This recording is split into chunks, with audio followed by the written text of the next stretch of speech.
Palalawakin pa ang rollout ng 20 pesos kada kilong bigas. Ibebenta na rin kasi ito sa mga minimum wage earners. Kung paano makakabili, alamin sa agenda report ni Paulo Barcelon. Simula Hunyo, nasa 120,000 minimum wage earners sa buong bansa ang inaasahang makakabili ng 20 pesos per kilo na bigas. Yan ay matapos katigan in principle ang panukala, matapos ang naging pag-uusap ng Agriculture at Labor Departments. Sa ilalim ng programa, ang ilang piling minimum wage earner mula sa mga kumpanyang nasa listahan ng DOLE ang makakabili ng murang bigas. Pwedeng yung kumpanya na kumuha sa FTI o sa NFA, dadalhin doon sa opisina nila para i-distribute, di ba?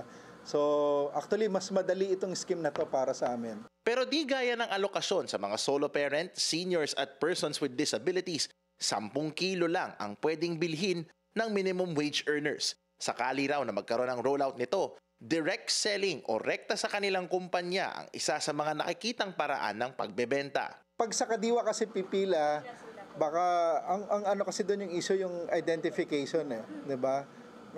Medyo mahirap 'yun. Kaya merong talks on how to simplify and make it more efficient.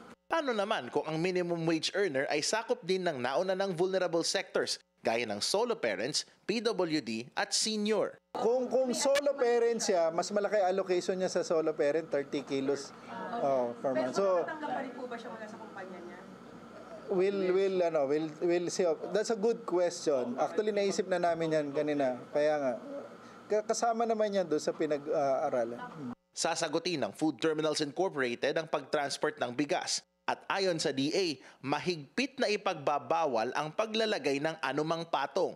Ibig sabihin, pag nabili ng 20 pesos lang din dapat ang benta sa mga minimum wage earner.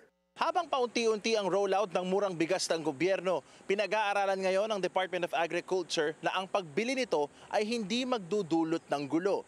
Yan ay dahil sa mga susunod na buwan at mga linggo, inaasahang mas marami ang makikinabang sa murang bigas na 2022 campaign promise ng Pangulo. Para sa agenda, Paulo Barcelon, Billionaire News Channel.